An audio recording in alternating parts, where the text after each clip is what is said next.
Hey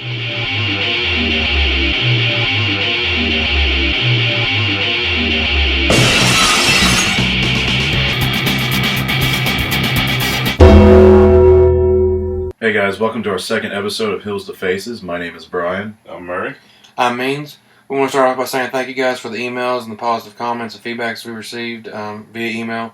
We're not going to be a weekly show. We're planning on being more of a monthly after pay-per-view show night where we kind of talk about the pay-per-view and then everything that happened throughout the month, leading up to the pay-per-view. But we felt like Raw had so many strong points. It was probably, in my opinion, my favorite Raw of the year, that we would go ahead and make a show covering some of those quick segments, and we also had a few questions we wanted to answer, and we'll answer those at the end of the show. First things first, we forgot to tell you guys on our first episode about the Payback pay-per-view, the announcement of RVD returning. He is scheduled to return for Money in the Bank pay-per-view, which is WWE's next pay-per-view. There was also another big return this week, and that happened on Raw with Christian. He's been out for almost a year due to injury and other things involving TNA. It's good to see him back. He had his first match against Wade Barrett. He used his finisher, the kill switch, to make quick work of Barrett. On SmackDown, he actually had a segment with The Shield, and it should be pretty interesting to see what happens there. Second part of the segment was my favorite part of the show, was the Mark Henry retirement angle. He tweeted several times throughout the day that he was retiring. Came out to the ring, interrupt John Cena. Probably was toward the end of it. But anyways, he comes out, says he's retiring, that it's time that his body couldn't take the damage anymore. Had the fake tears rolling, had everybody believing he was retiring. And then, just like that, pulls a quick one on everybody. World's Strongest Slams John Cena, and here we go into Money in the Bank with, in my opinion, the best promo of the 2013. So I really can't wait to see what they do with the momentum of the Mark Henry John Cena match. All right. My favorite part of Monday Night Raw was at the ending of it. Punk and Del Rio's match ends. Punk's kind of walking around the ring a little bit. You hear Brock's music hit. He walks down, kind of circles the ring, gets in, gets a microphone handed to him, comes face to face with Punk in the middle of the ring. Then he drops it, and then he F5s him. Earlier, they had said that Punk had said that he just kind of wants to stay friends with Paul Heyman, but he doesn't want him to come out with him on the Del Rio fight, and possibly for all of his fights now to come. But it is a good angle that they're working for, maybe a Brock Punk SummerSlam. But I think it'd be really, really cool to see where WWE takes this. Yeah, I think it's kind of sad that the Punk Heyman thing has ended. It is officially over. You won't see Punk and Paul Heyman together anymore. But the positive of that is you're going to have two of the best people in the world on the mic cutting this promo going into SummerSlam. I don't think it'll be at Money in the Bank. I do think that match will wait for SummerSlam.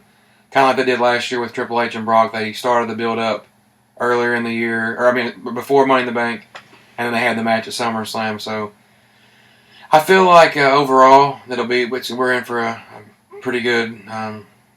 We're gonna have it's gonna be a great match, period, just because of what Heyman and Punk will do, and then you add Brock Lesnar to the mix, and only good things can happen. All right, now for our second portion of the show, we actually got some questions from you guys, which we got these through our email, which is HeelztoFaces@gmail.com. Just shoot us any questions you have. We'll be glad to answer them on the show. First one comes from Doomsday13, and he asked us if we felt the backstage confrontation between Daniel Bryan and Triple H was just a storyline or actually relatively truth. 100%, in my opinion, it was 100% work. Number one, he got the injury jumping out of the ring, and Randy Orton sidesteps him, and then he goes neck first basically into the barricade. Number one, if he was legitimately hurt at that point, the match would have stopped then. He ran back in the ring.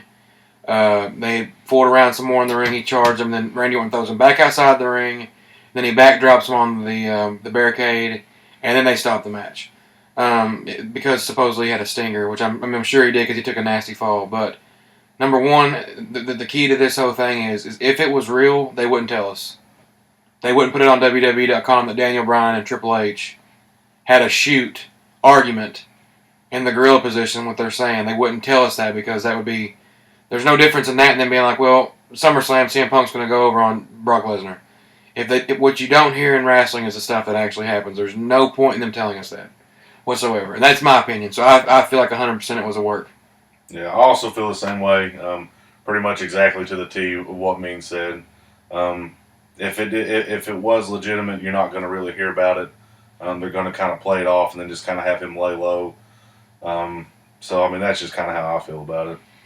I agree with these guys, especially the fact that they had a rematch with Orton and Daniel Bryan the very next night for the SmackDown taping, and they used a lot of the same spots in that match as they did on Monday. So if there was any truth behind it, then Bryan would actually be injured.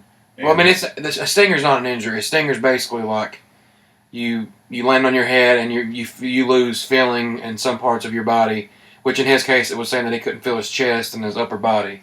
So, I mean, if he did have a stinger, he could have wrestled 25 minutes later. I mean, I'm sure they did like a concussion test and stuff like that, but I just feel like I said, if it was real, you wouldn't have heard about it, in my opinion. Okay. For our second question that we have comes from APOC23.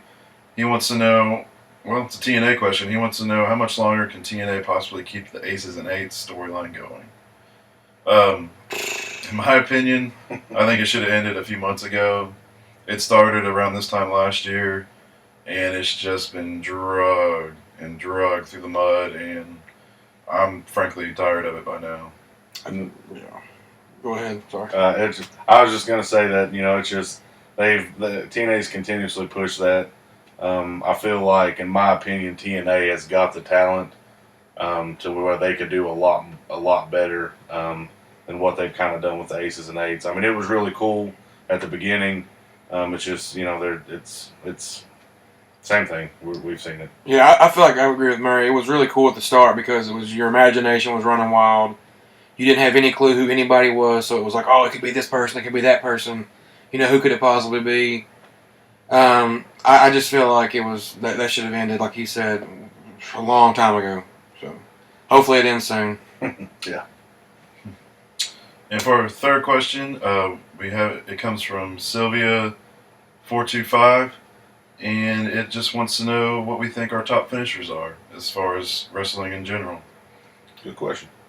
Personally, mine would be the Canadian Destroyer, just because it takes so much skill for both wrestlers to be in sync to pull off that move. There's a reason why only one wrestler uses it, because it is so hard, and just the visual of seeing it is just amazing in my opinion, and I've never seen anything else like that. It's a good finisher. I like that. My top finishers probably would have to be Sweet Chin Music. Sean's pulled that off, as wrestling fans know, many a times. It's just the out of nowhere, or the hype leading up to that. I just think that probably tops with my finishers. I'm a fan of the Tombstone just because I think that a finisher has a lot to do with who performs it, and I think the Taker, that move fits him perfectly. I'm a fan of finishers that when you see it, 90% of the time it finishes the match, and the Tombstone at first was definitely a devastating move at its time, so that would definitely be that's definitely my favorite finisher. We also had another question. It was somebody asking what we thought was going to be the build up going into SummerSlam. I don't really remember the name of the guy. It's on my phone, and we're using it for a timer. But anyways, in my opinion, I think that the Mark Henry John Cena match, Money in the Bank, is going to be good, but I feel like Cena's going to retain. I don't think that you're going to see Cena drop the belt until he drops it to Daniel Bryan. I think that's who he'll be losing the belt to. I think that match is going to happen at SummerSlam. Daniel Bryan versus John Cena, and that could possibly be where you see the title change hands. I also feel like they'll get... they've kind of been hit with Taker coming back with the Dean Ambrose mocking him in the old school. So I feel like you could see like a possible Kane, Undertaker versus Rollins and Reigns. And, of course, the Mark Henry... the Brock and CM Punk match.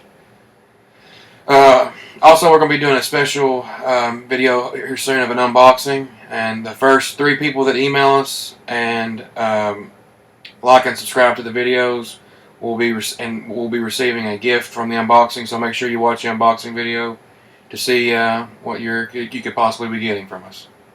Yep. Just a thank you from us for liking and subscribing. Yep. That's all we have for you today. Keep posted. We'll have more videos up soon. As we said, we got the unboxing video. But on behalf of these guys, we're HeelztoFaces. And like and subscribe. Thanks for guys. watching, guys.